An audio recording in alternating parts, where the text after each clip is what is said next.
Shibuki Joshi Edo Tamri Rabling Shi Ninde Yembadi Sange Shindu Mingte Ua Nido Kunam Dak Shingla Chebasho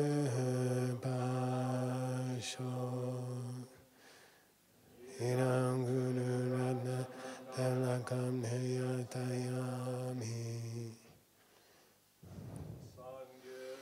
Chadan Soki Chanamla Chanchu Badu Dani Kyapsuchi Daki Chunye Ibesanamki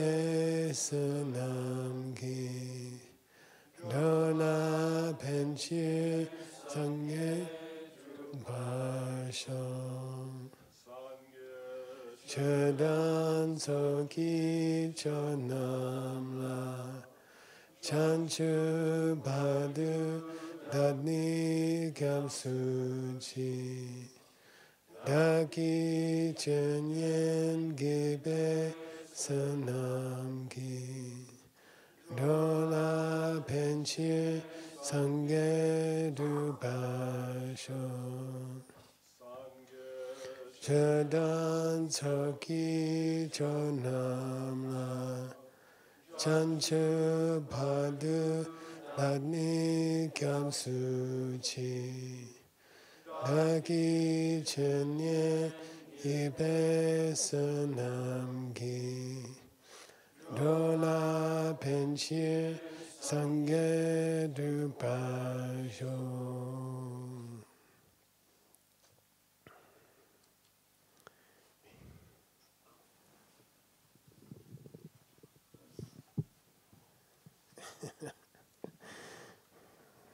Okay.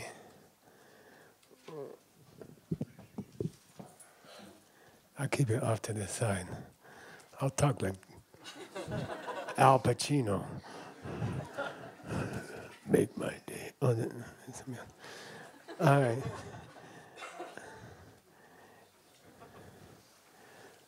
Well, first I have to thank John and Vilma for those amazing talks. Thank you so much.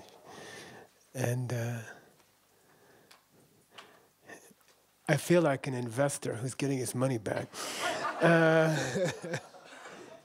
And same with Christine Welsh. Thank you. It makes me think all the trouble is worth it. So. All right.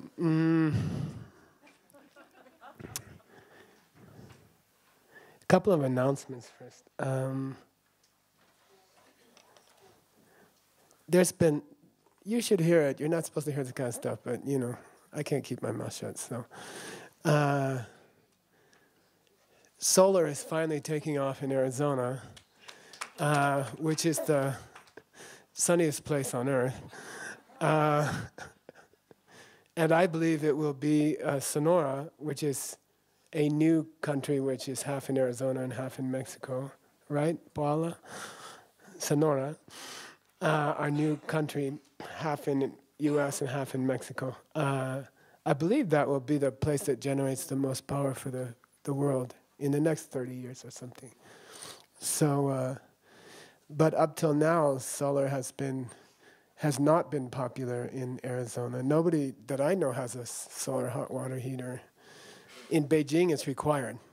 In Tel Aviv, it's required. You know, I don't know why. In Phoenix, it's not allowed in many developments. So anyway, solar is finally moving in Arizona. We've been working on it for 2 or 3 years now. Every time we have a 10-day teaching, we have solar programs. We had the representative of the governor of Baja California came and taught us about solar and wind energy, right? And then Haggerty and a couple of big corporations have come in and taught us. So now we have a real opportunity to do something about solar, okay?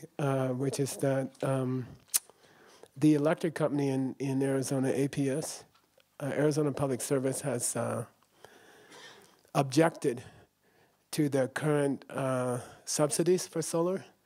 And they've also objected to the fact that they are required to buy excess solar energy from people who put solar in their homes.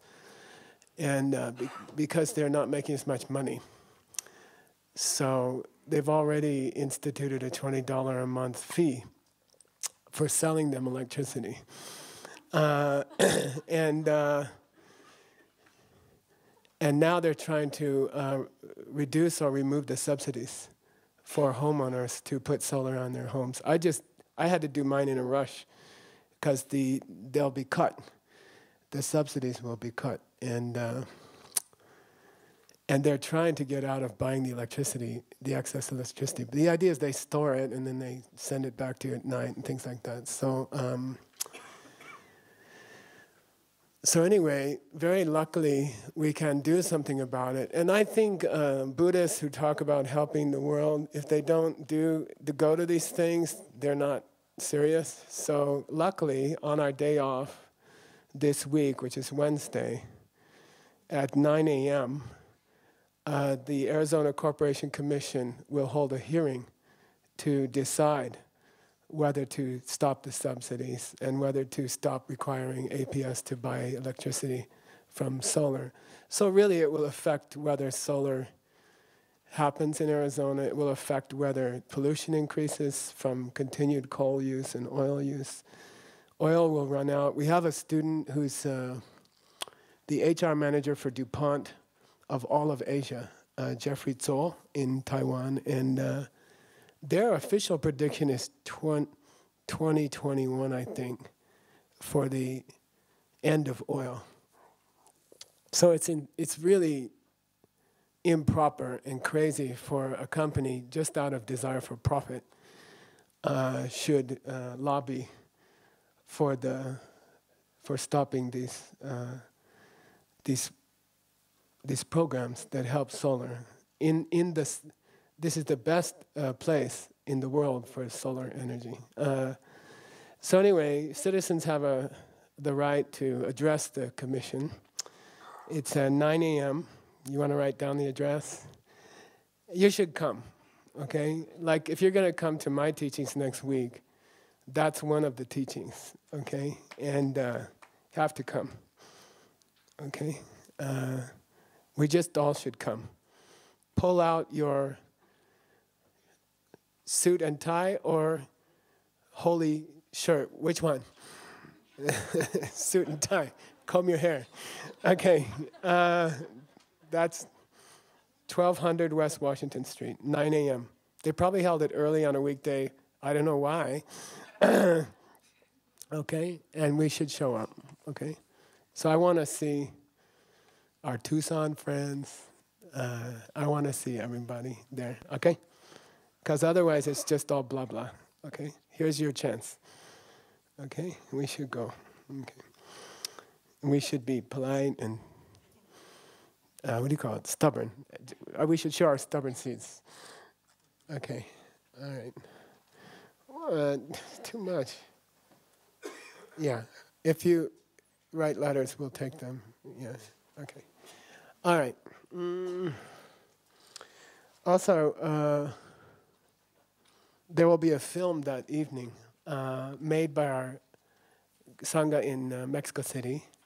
Very beautiful. It's a feature film. And it's a story of a young man who was a pretty famous actor in Mexico City. And then he got a brain tumor in the middle of a movie that they were making. And then he found our Mexico group. And he started studying and he started working on that. And the brain tumor went away. But then later he died from other causes. So It's a movie about him and about karmic seeds. And that'll be Wednesday evening and in Phoenix at 8? 7 o'clock. 7:30. Okay. You should go. It's a nice movie. It's a really sweet movie. It was premiered in Mexico City at the historical Teatro del Ciudad in next to the federal Capitol building, and 1,000 people came. It was very beautiful, and it's a beautiful film. Okay. Request to the retreatants, please leave the corridor up. Don't take the corridor down when you leave this evening, and we'll talk about it, okay? But it'll save me trouble if you keep it up, okay? Also tonight, if anyone's participating in the program this evening at 8 o'clock, there should be 7 pieces of music or poetry readings or dances or stand on your head, mandala offerings in that form for tonight's program, okay? So that's our tradition. So you choose who does them, and that's a mandala offering. That's a payment for the program tonight. So 7 songs, or you can repeat the songs you did, it's okay. Because I haven't given you much warning. So it could be a song, could be poetry, could be a dance, could be a lead in meditation, but it should be an offering, okay? Which is the payment for tonight. Admission price for tonight's thing. So please organize it, Mr. Director. Okay. Sumbaten dewala lu namnangi chudun den du kote gesem ke pachengi ngangne kyabzen sok chawala tomar kyabyul sen depani. So we're at the next part. I think it's probably section 6.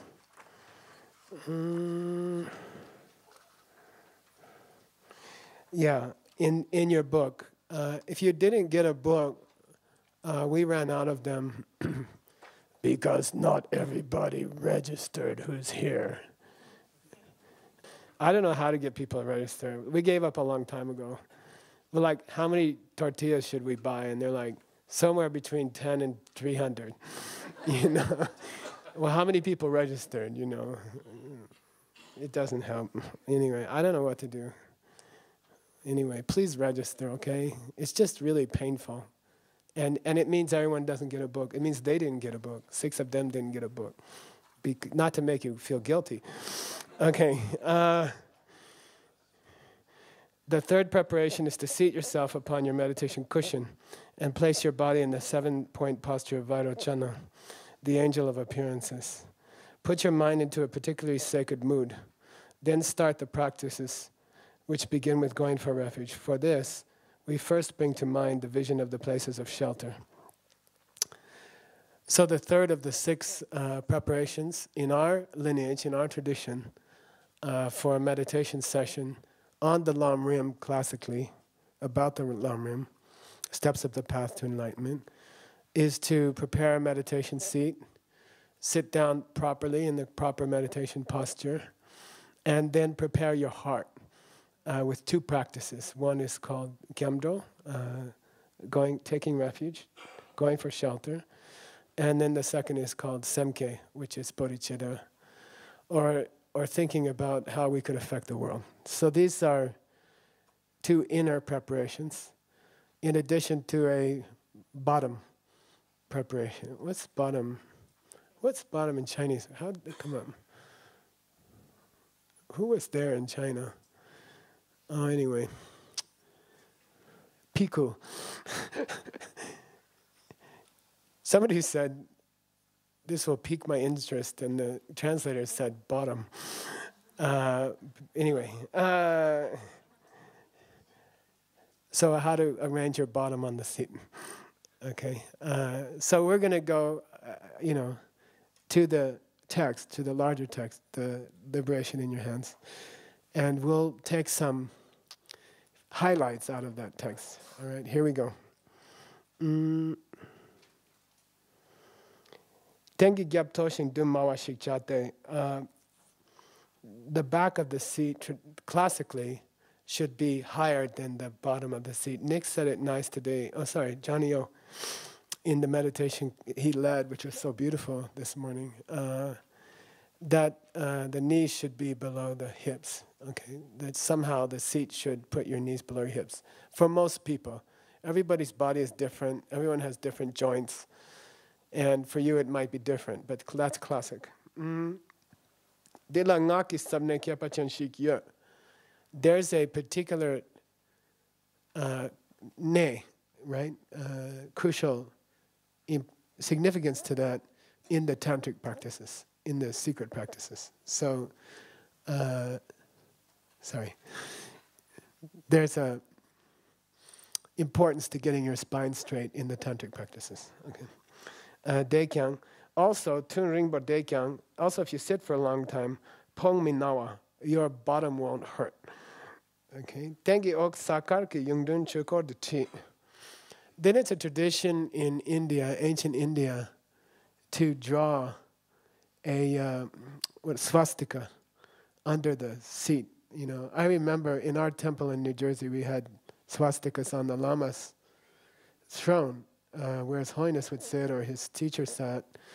And they mean that we are praying. Swastika is a sign of long life, stability of a Lama's life. And then we had some Jewish friends come, and it took us like 2 hours to explain why we had swastikas on the throne. So swastika, su means good, right? Astika means it is good. Su astika means it is a goodness. So the sign was, what do you call it? Purloined by the Nazis, but it's a very beautiful symbol and it's very meaningful. And then we say it should be drawn, Chukoduchi means it should be drawn, start with the upper left-hand corner, go down, then go across and go down, okay? That's the proper, it shouldn't turn the other way. If those little things were jets, the thing would turn in a counterclockwise or left-hand way, okay? That's tradition, it's just tradition, okay? And it's tradition to draw it on the floor with chalk, white chalk, okay? And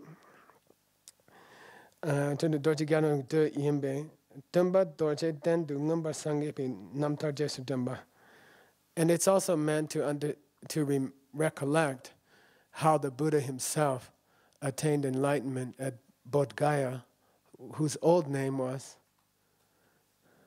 Vajrasana, the seat of the diamond. Okay, so the original name of Bodh Gaya was Vajrasana. Okay, Rangi Drupa Tembe Gopaya, and it means that your practice should be stable.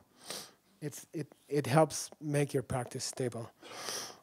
Then there's another advice about the meditation seat.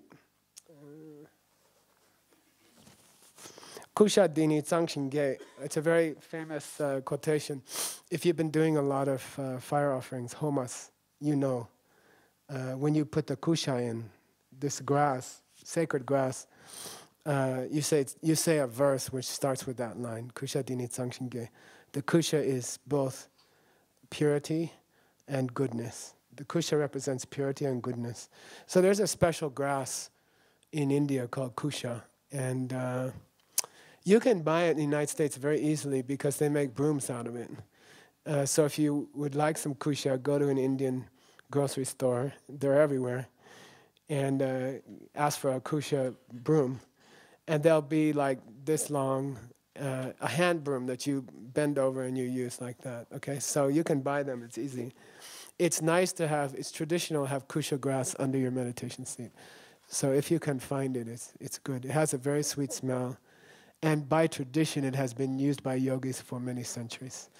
It establishes, and I think I learned a lot about that from David and Sharon when they were teaching me to do yoga, and Lady Ruth. They were talking a lot to me about making a connection to the earth, or making a connection to nature, or making a connection to Mother Nature during my yoga practice. And they would encourage me to think of my feet going down into the ground, especially in like a Vrikshasana tree asana or something like that, which worked for a while, keep me up.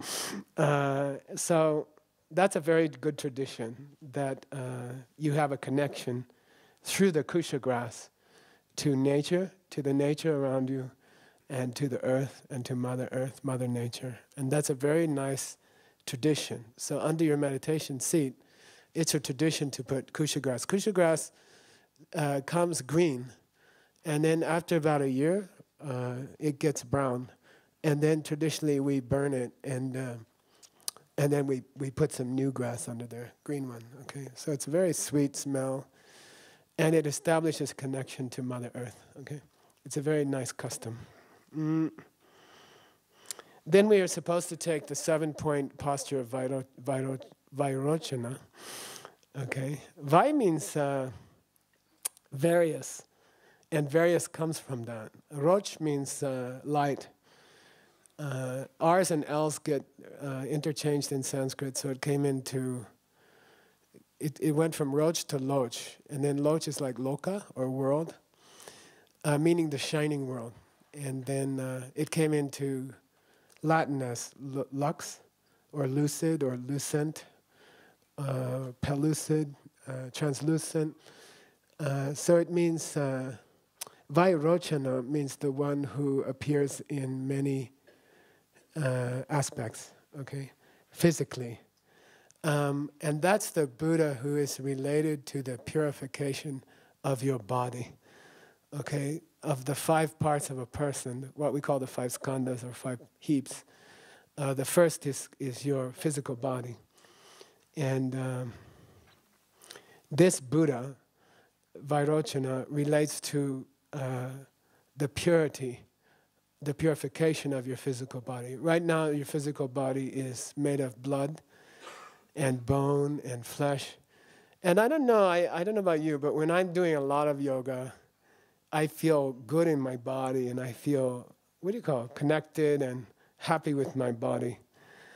But unless we do some extraordinary practice in this life, involving deep retreat also, that body will kill you. Okay, the body which you are strengthening in your yoga poses and, opening up and stretching with your yoga poses, that body will kill you. Okay, in time it will kill you, no matter how much yoga you do. Okay, so we have to purify this body. We tried the practices that, especially they are engaged in, are meant to purify the body. What does the body feel like after you purify it? It has this beautiful quality like rainbow light. It still retains its outer outline. The outline is like 2 arms, 2 legs, and a head. And although it's very exquisite and very beautiful, and it has this wonderful quality of appearing physically wherever anybody needs you, automatically, without premeditation. You just appear. If someone needs you in Tokyo, your body appears there, and you help them. Or on other planets. It doesn't have to be only this planet, but that's who Vairochana is. That's why he's called various forms, because spontaneously you appear wherever someone needs you. Okay, so because that Buddha is related to the purification of the physical body, when we're talking about the proper posture of the body in meditation, we name it after that Buddha, because he's related to the physical body.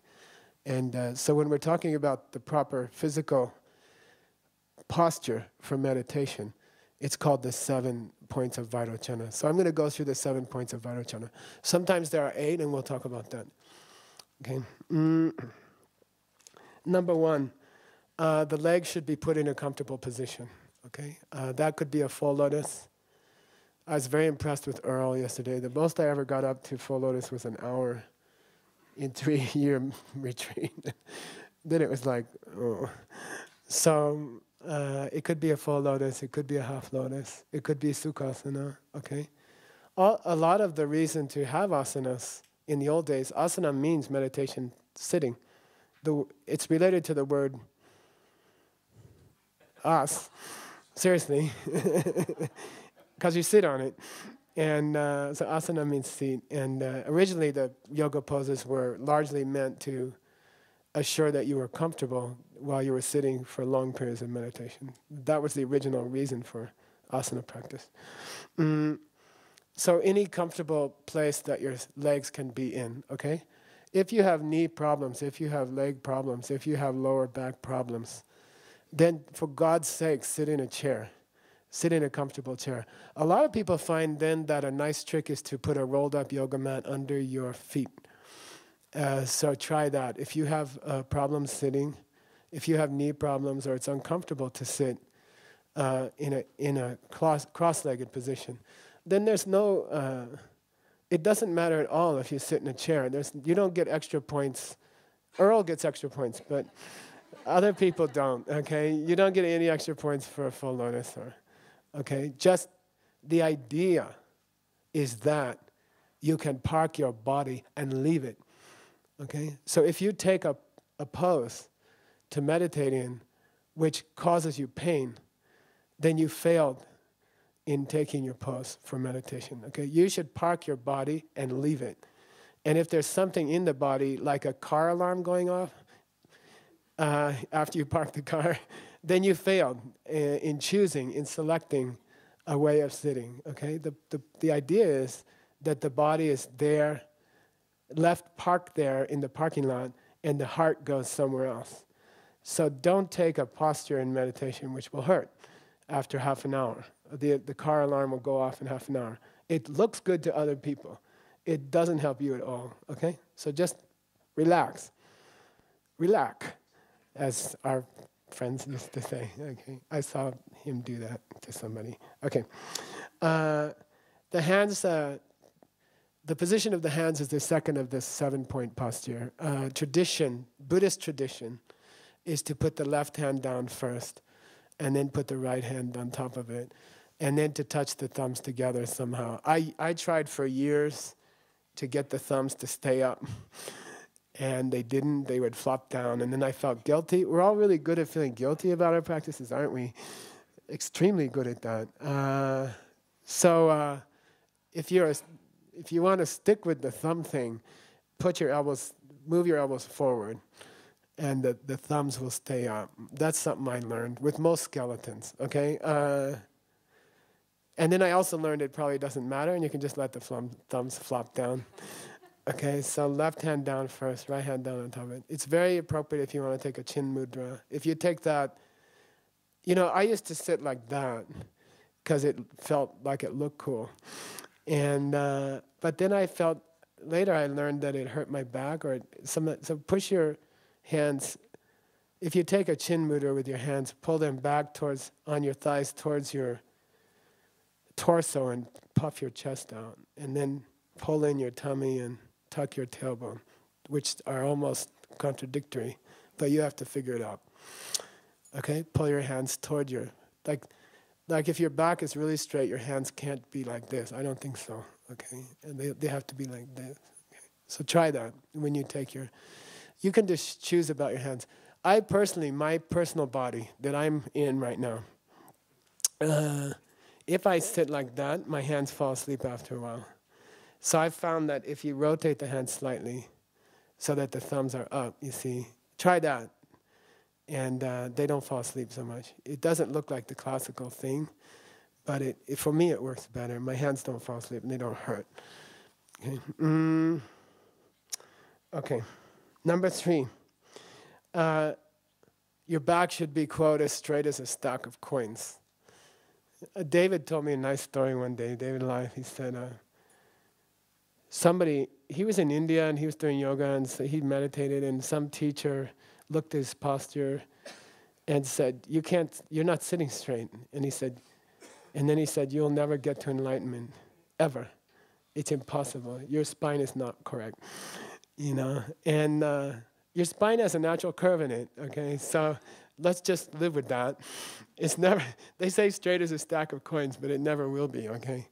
The point is to get your shoulders back and to get the prana flowing. So you can feel yourself when the prana is flowing. I think a typical error is to put a kink in the back like that, and in the lower back, and in many yoga poses also. And you have to learn to tuck your tailbone slightly which can be a natural result of gluing the navel to the spine, right? So a slight tension here, a slight gluing the navel to the spine, and then you don't get a kink in your lower back, and the prana flows better. So check it out. And also how you treat your neck. If the neck's too far back, it kinks the central channel, the sushumna. And so check that out. You might have to, they say keep your chin parallel to the ground and don't put it down and don't take it up because it will kink the central channel. Okay. Number 4, the teeth should be clenched, not be clenched but kept natural and soft. So the scriptures just say keep your teeth the way, whatever is natural for you. But be careful not to clench your. I tend, when I concentrate, I've seen pictures of myself, and it's kind of ugly. It's like when I play sit down, like, and or when I'm on a computer, So the scriptures say keep your teeth loose, keep your mouth loose. Okay, so don't tense up here. Watch tension here, watch tension here. The ultimate for me, this is my personal practice. After many, many years, 40 years of meditating,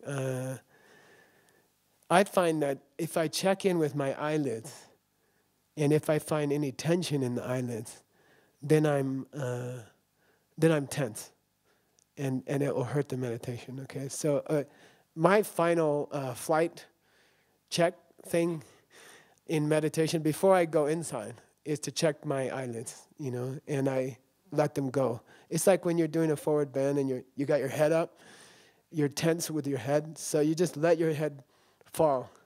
And we were having a yoga class this morning, the teacher said 40 pounds of hardwood just released.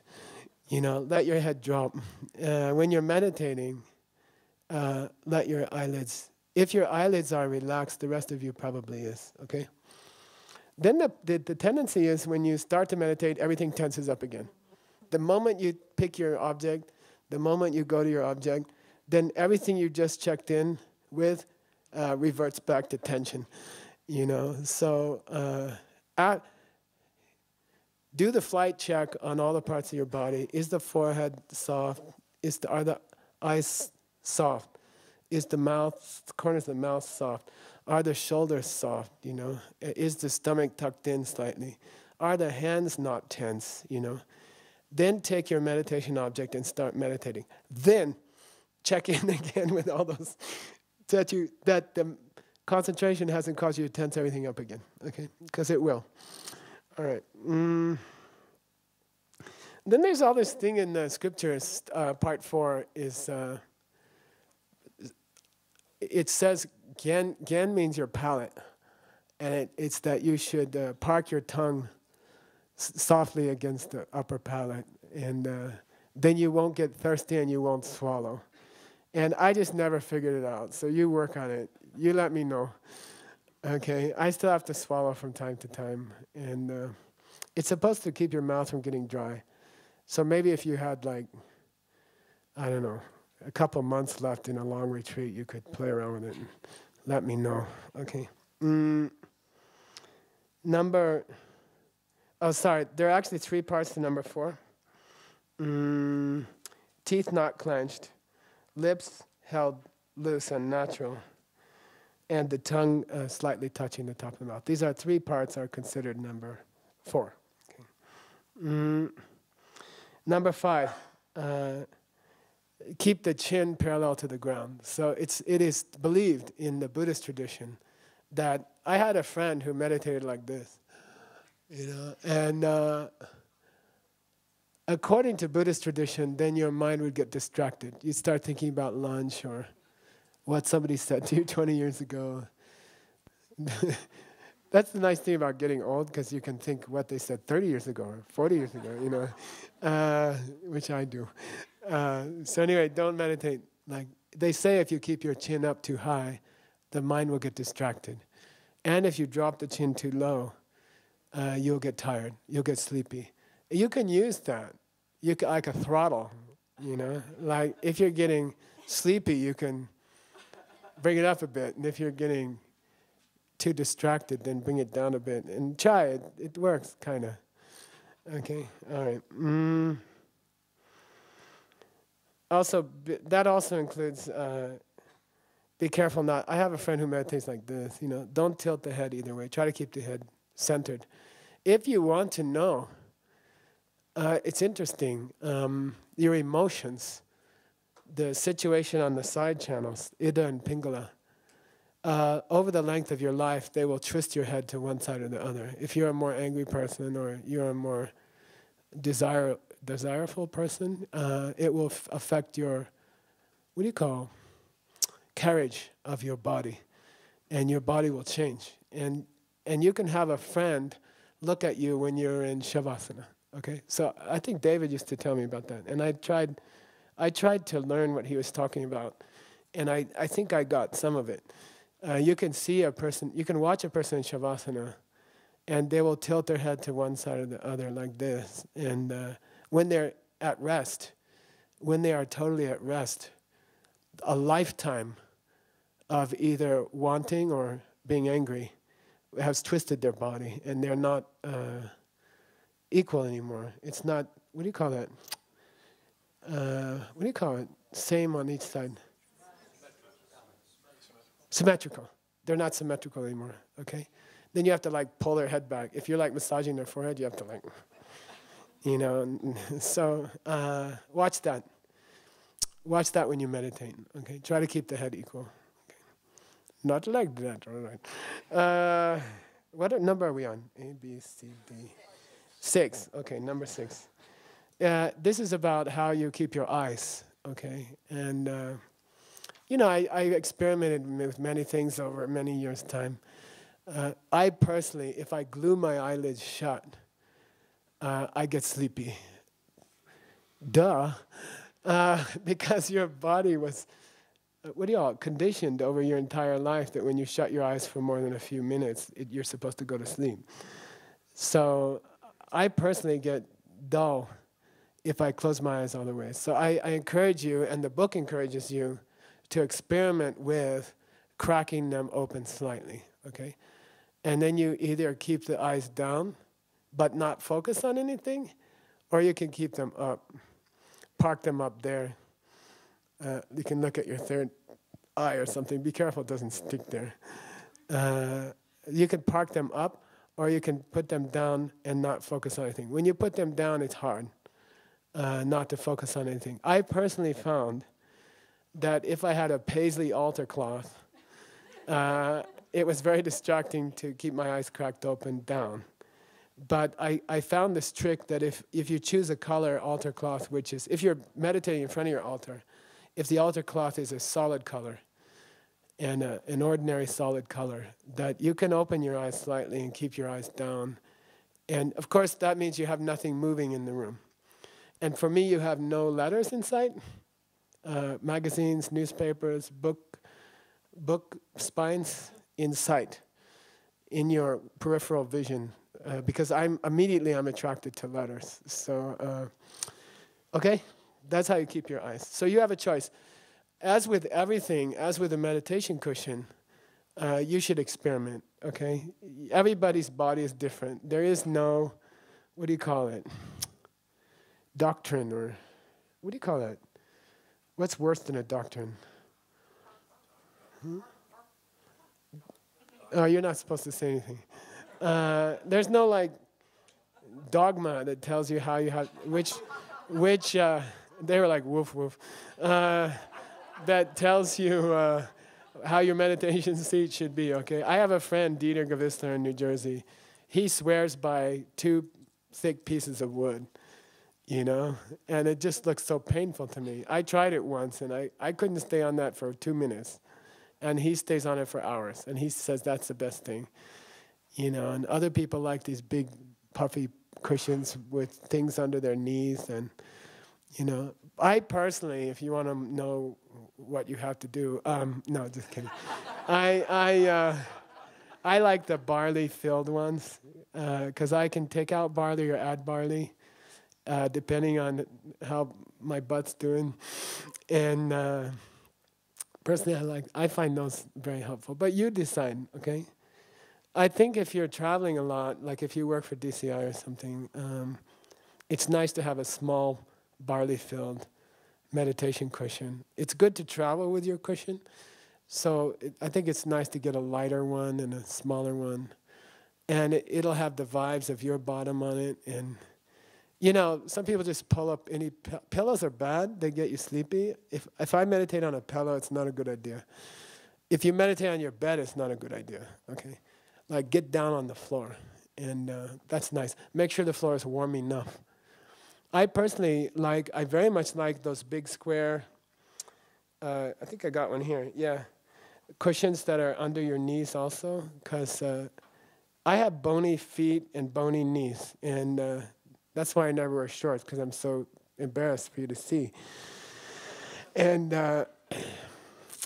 I find that my ankle will hurt really bad if I don't have a cushion that covers my knees and my legs and my shins.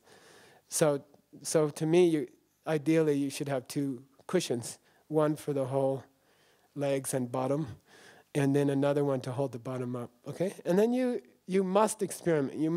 You have lots of friends here. You have lots of Dharma brothers and sisters.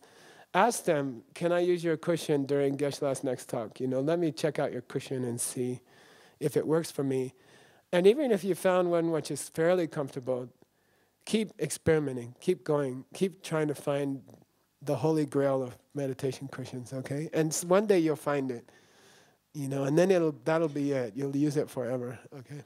And you should travel with it. You should keep it with you, okay?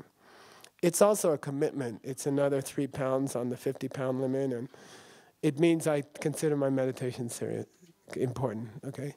More important than the third pair of shoes. Okay, we got up to number 7, I think. Yeah. Shoulders should be equal, even, not one higher than... I have a friend who meditates like that. And you're supposed to get your shoulders down and back. Okay, you can go like this a couple of times before you meditate and then stick them back. Try to join your shoulder blades in the back, and that will puff your chest out a little bit, and then your hands will automatically come back a little bit on your thighs, okay? And that's a very comfortable, and that puts your spine in a good position, okay? Then sometimes the 7-point posture is called the 8-point posture, and your breath, the condition of your breath is considered the eighth part of the meditation posture. You know, what you're doing with your breath. It's traditional in Buddhist practice to do uk jungup, okay? Say uk jungup. I like it, it's just a sexy word. Uk jungup. Uk means breath, okay? Your breath. Jung means exhale. Ngup means inhale. So uk jungup means, this is what you call breathing meditation, right? It was popularized in the 4th century by Master Vasubandhu, who included it in his Abhidharma Kosha, which I hope to start teaching in April. I've never taught it. I studied it for 12 years with Rinpoche, and we translated it together. So anyway, in there, they teach how to do breathing practice, okay? Basically, and then when Buddhism went to Southeast Asia, Burma, Cambodia, Sri Lanka, Thailand, only that book made it. And Buddhism came late to those countries, like 1700s, like I'm very late. And only a few books made it, Vinaya and Abhidharma. Of the 5 great subjects, only 2 subjects made it to those southern countries. So there came to be a fixation on the breathing meditation. And that was a goal in itself. And then, but if you study Vasubandhu carefully, and in Tibet they do, they spend many, many years on the lower schools, on the Hinayana or Theravadan schools. And the study of the Theravadan schools is very, very healthy in Tibet. It's a very, very high degree of mastery in those subjects. So the purpose of breathing meditation, watching your breath come and go, is to put the mind in a neutral state. before you go to your meditation object. So when you're driving a car, I can tell you, I had 3 brothers, 4 boys, 4 crazy boys. And my mom was a single parent, right? So we had some wild days. Every door in our house had a hole in it, and sometimes the windows were busted out. And one day, me and my brother broke so much furniture over each other's heads that we decided to quit fighting. And we never did after that. But anyway, one day, one of my brothers, when my mom was on the highway, he jammed the stick shift into reverse. We were tussling, and he jammed it into reverse. It's very interesting. There's this wink, and then the car stops working forever. And there's this bad smell, okay? Just in case you want to know. So in Buddhism, in our lineage, to get your mind into neutral before you change gears, you've been going backwards or forward, and you can't just shove it into meditation mode from email mode. Okay, Scott has when he teaches meditation, he says a very beautiful thing. He says, don't read an email before you meditate. Don't use your electronics before you meditate. I was thinking the new Diamond Mountain logo could be disconnect to reconnect, or something like that. But it's a very kind thing to take away people love it. We take away their self. There's a place here called Canyon Ranch. They charge you $1,200 a day. What do? They just take away your laptop and your cell phone. And people pay them happily, So you can't just disconnect from the world immediately to your meditation object. There has to be an interim neutral state of mind, okay? Like a neutral spine in yoga. And that's breath meditation. The function of breath meditation is to put your mind into a neutral state. It is not a worthwhile meditation object. Your breath, consider it in the normal way, unless you consider it in some high pranic way or deity's breath or something. But your normal breath coming and going, it's not an important meditation object to stay on for a long period of time. You should go to it to bring the mind to neutral state, and then you should shift your mind to something highly virtuous. This is tradition. Take a meditation object which is highly charged, karmically, very holy or sacred object. But by itself, the purpose, it was always the purpose that you only focus on the breath to bring the mind into neutral, okay? And then it got out of hand in Southeast, and that became the only thing they did. And they didn't go beyond that. So it's good to know that. It's very powerful and beautiful practice. In Tantra or in yoga, it will have a higher meaning, and then it becomes a goal. But just normally watching your breath without any other training is not itself a high meditation object. The purpose of it is to bring the mind into neutral, okay? So we will, even in this text, even in this practice, this meditation song, we should be doing breath meditation before we start the real meditation, okay? That's the 8th of the 8-point posture.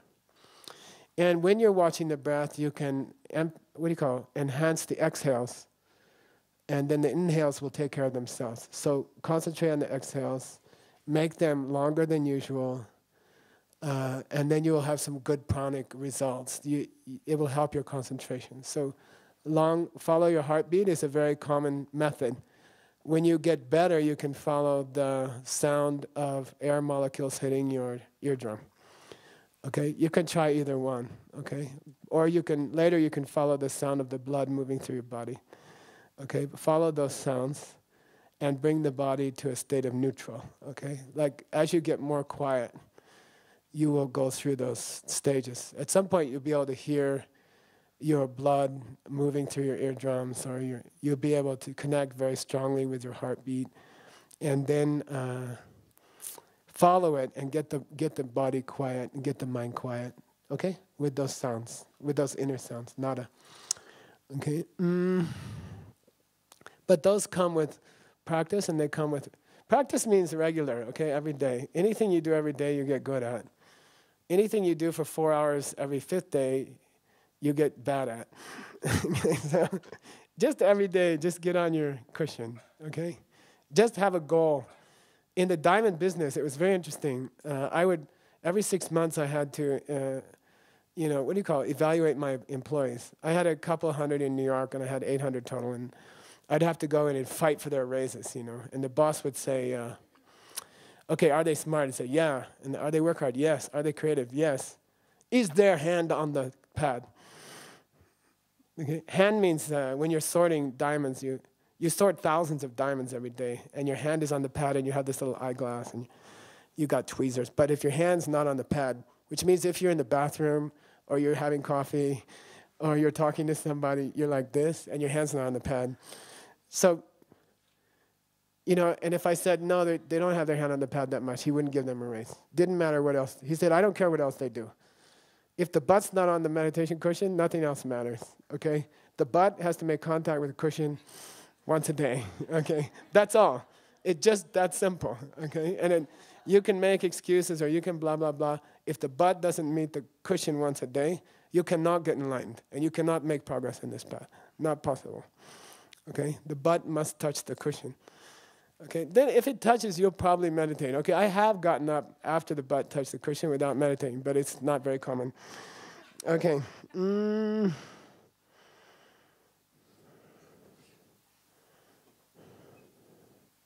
How are we doing? What time am I supposed to stop? Yikes. Okay. That's how you can tell someone's from Arizona. They say yikes. I mean original Arizona, Sabra, Arizona Sabra, right? Nachon? Okay. I'd like it to skip to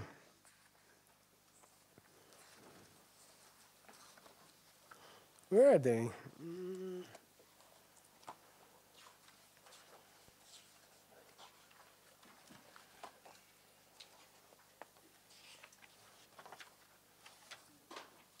Well, we can start with page 14, okay? And to me, it's a very important image in my life, okay? Page 14, in my life, it has been an important image. This is a photo of a woman in the 50s, 1950s, I believe. I don't know the whole story. But she dressed up very well one day, put on a nice business suit, put on her gloves, made up her face, put on her best shoes and her stockings, and she climbed up on the Empire State Building and jumped off. And when she landed on a car, she crushed the car. And she looks like she's asleep, right? Like she landed like that, like she's asleep. And when I saw this picture, I used to cry. I used to think about it. She's young, she's beautiful. She's well-dressed. She obviously had some money. She had everything. She was happy, probably. She had all the things that are supposed to make you happy. And then she jumped, and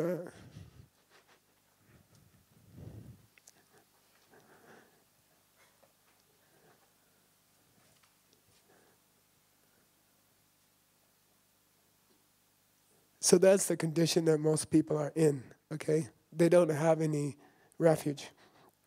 They don't have anything to help them.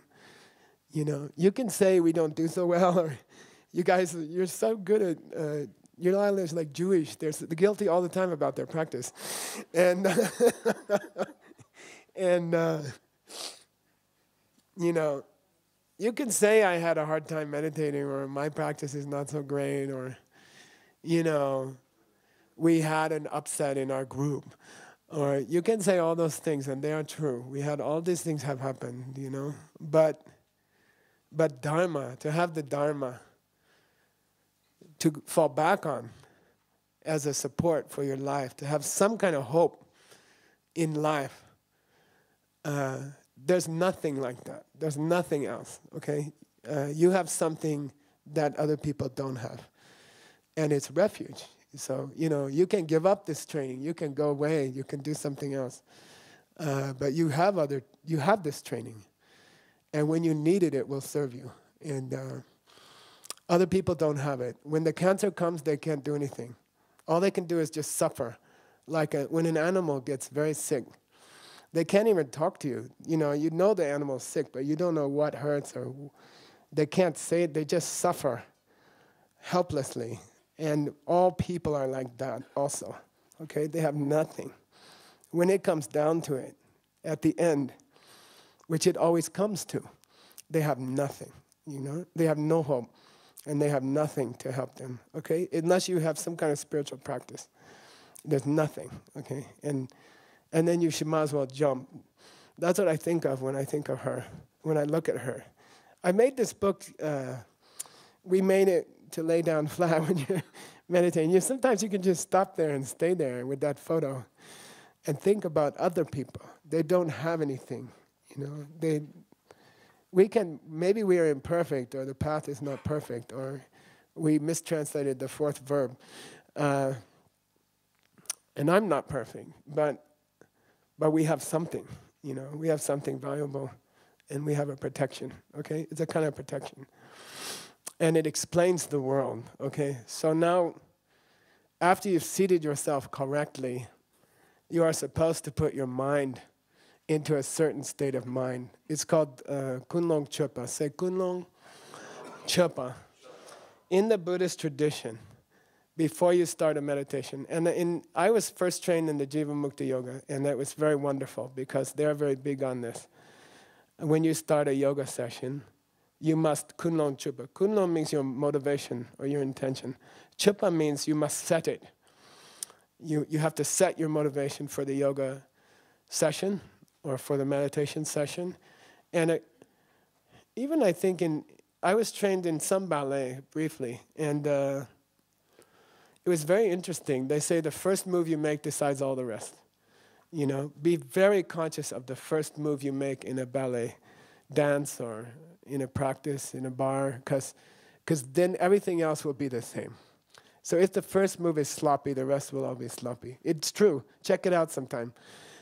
If the first several minutes of your meditation session are done with a strong motivation and a strong intention, then the whole session will be good.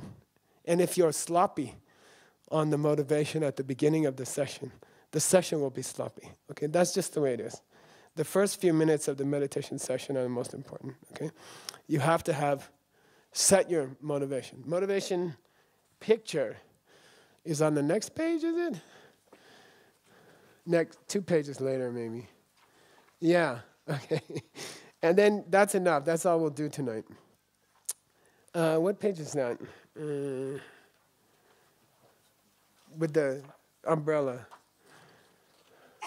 Page 18, okay? Page 18.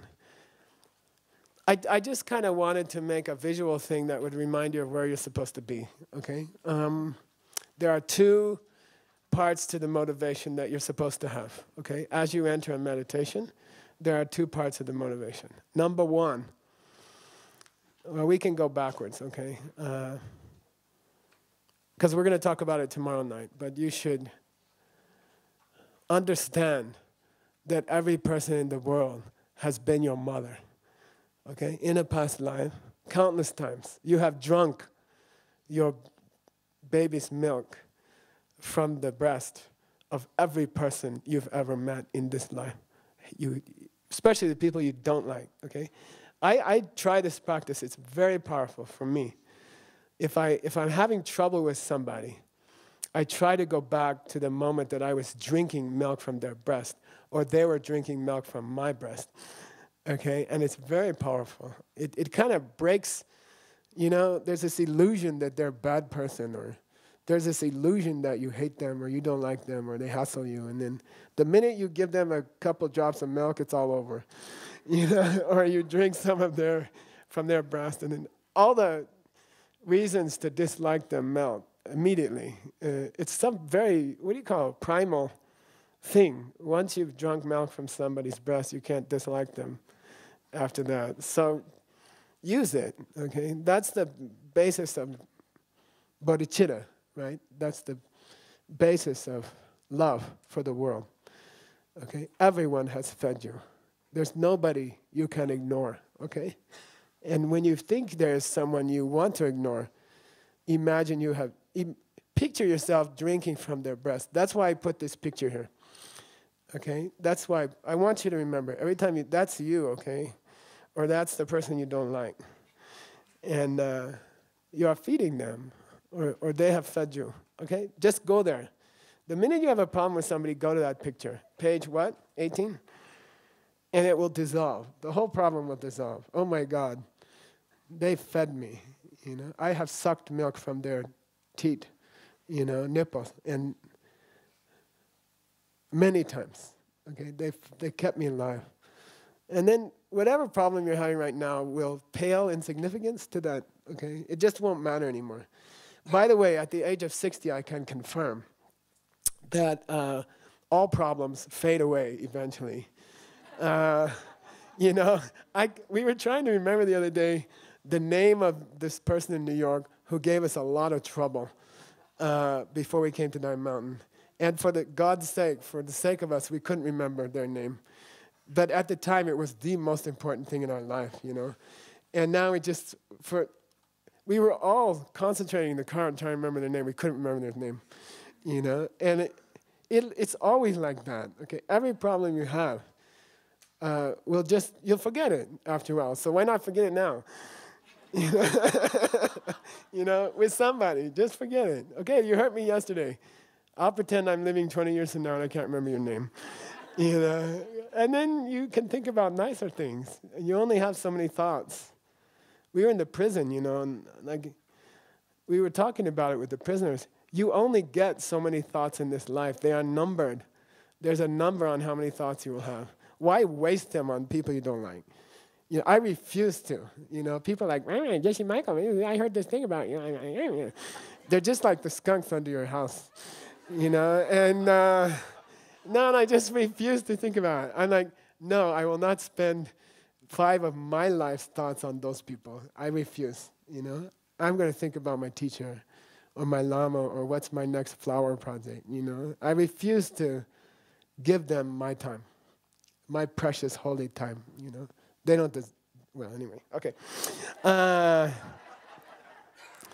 Then the other picture there is refuge, okay. I think Rebecca helped me choose this one, right? I like it, the girls with the umbrella. So that's refuge. The rain is the troubles of life.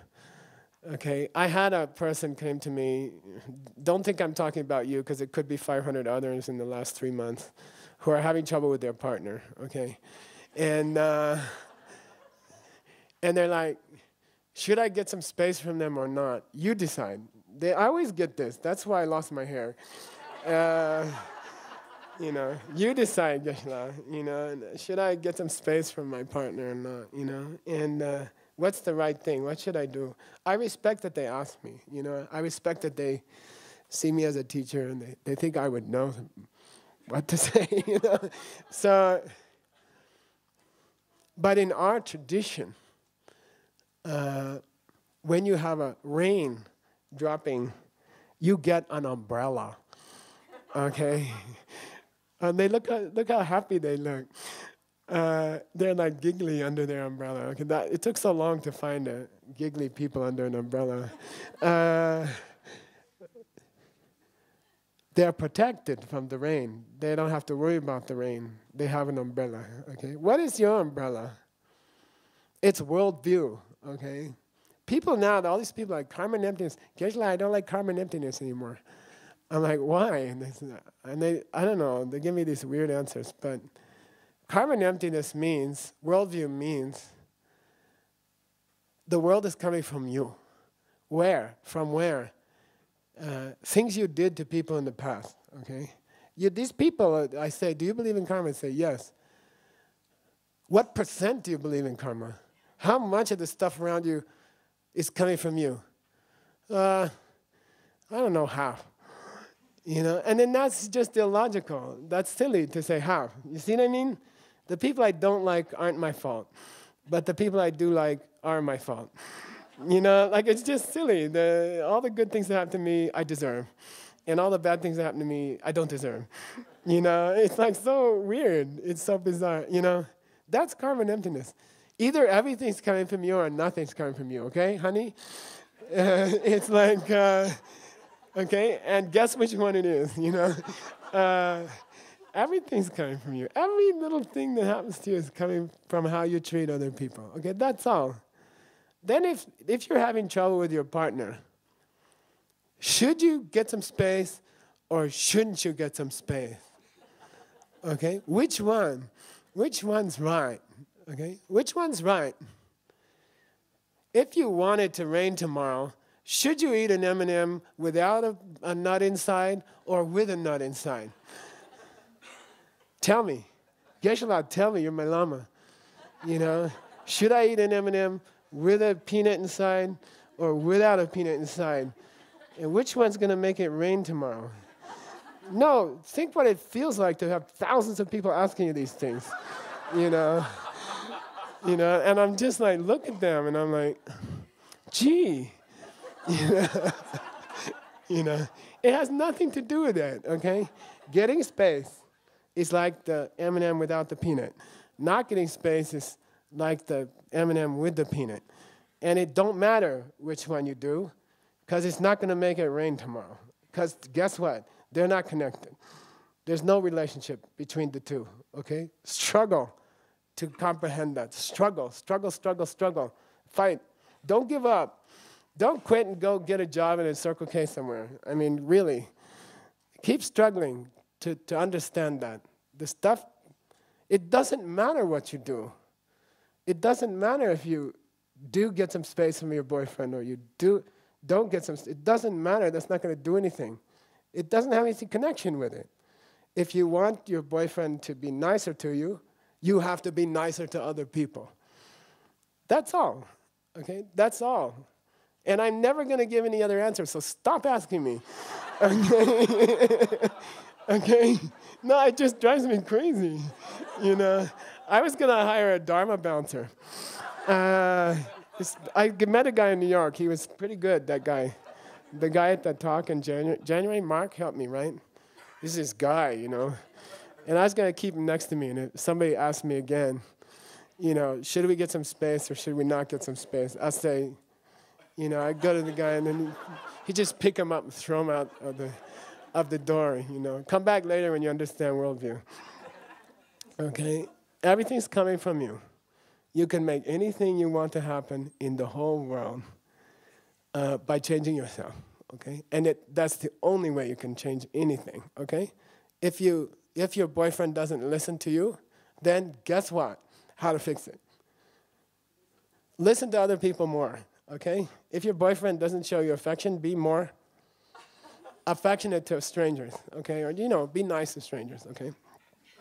If your girlfriend's not interested in giving you what you want at night anymore, then I'm not kidding. I mean, this is a big concern for half the population. Then be more concerned that other people will get what they want around you. I find it useful in a pizza shop. You be the one who organizes the pizza. You know, what do you want on yours? Olives, you know, bell peppers and onions, you know. And the other person's like, ew, I wouldn't eat that. And they want something else. So you make sure everybody gets what they want. We had a nice, wonderful breakfast this morning with our intelligent, beautiful sponsors. And you know, each person wanted something different. And we were running around like crazy. Somebody wants granola, somebody wants waffles, somebody wants eggs, and somebody wants gluten-free Udi's toast. There's a guy named Udi, okay? You'll meet him. So you, Echud, right? So you just take care that the people around you all get the different things that they would like to have, and your girlfriend will change. Okay? She will be concerned about what you would like. You see what I mean? So that's just the answer to the world's problems. That's all we teach here. That's all we do here. We don't do anything else, and we don't teach anything else. Okay? That's refuge. That's protection. If you get it, you got an umbrella for the rest of your life, okay? If you don't get it, the world will rain on you, and it will continue until the day you die. And there won't be any rest from it, okay? Until you figure out the umbrella thing, you'll be unhappy for the rest of your life. And are we some cult teaching weird things? No. That's all we're teaching, okay? That's all. That's it. You know, if you want something, then offer it to others. Take care of others and you will be taken care of. Okay, Bjork said that, I think. Okay, yeah, love is all around. You will be taken care of, yeah. So, that's all. So we are required in our tradition, before we meditate, to put up the umbrella briefly. We're required to think briefly about the only solution to problems, which is to change yourself. And the only way to achieve your own goals is to help someone else achieve them. If you're having trouble with your partner, then for God's sake, find another person and help them who's having trouble with their partner. That's the only way. There is no other way. And that's Buddhism, okay? Last thing. If you understand that, and if you have that umbrella, then by definition, you are a Buddhist. That's what makes you a Buddhist. We don't baptize, we don't have catechism, we don't do a vrit, or a bat mitzvah or a bar mitzvah. We do umbrella, okay? With the, what were those two animals today?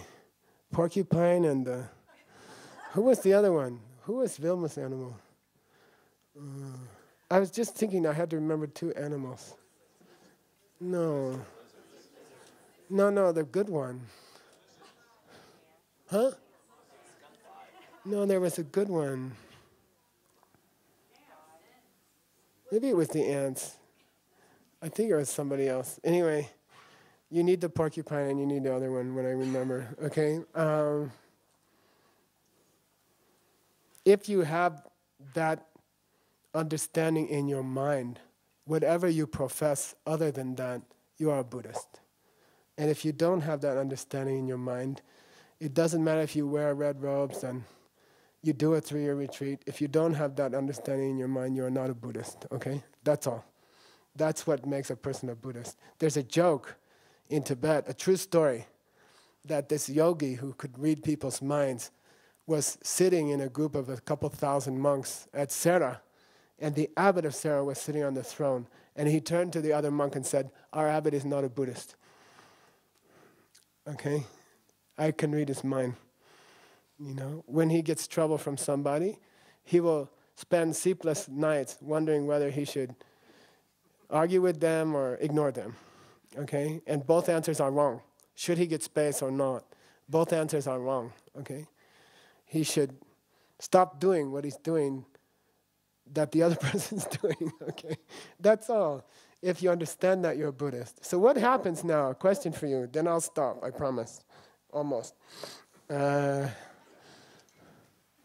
What happens if you go to a foreign country where,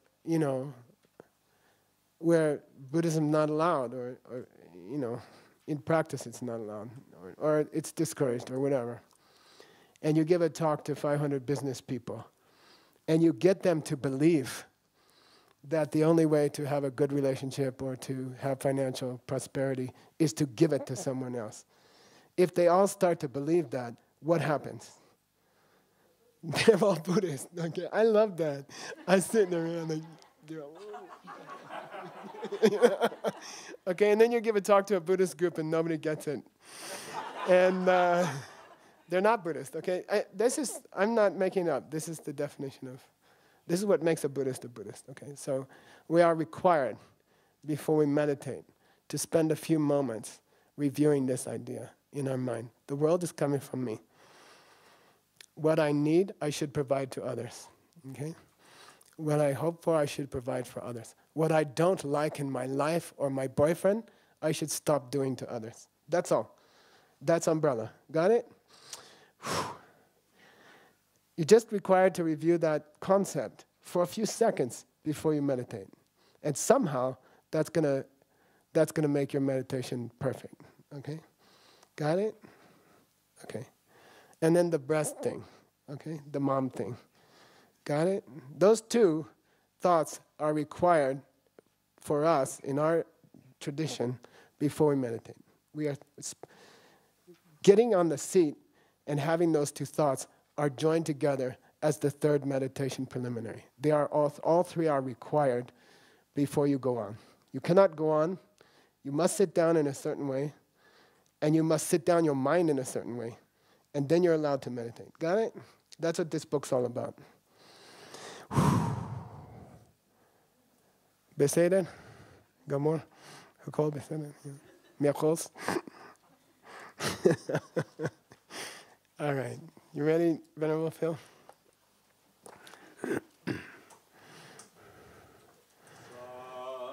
Shi Bhagi Choshi Medon Tamri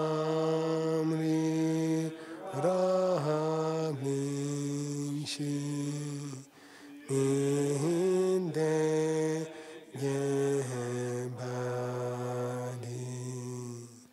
Sange Shindu Mikte Uwa Hidro Kunamda Shingna Jebasho Hiram Guru Ratna Mandala Kamnyayatayami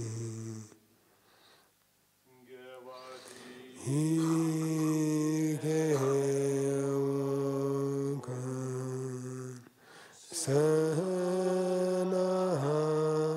Yeshe Sozoshin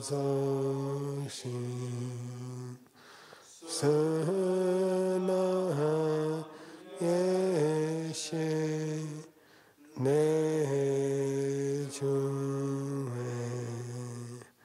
Daba Kuni Tabasho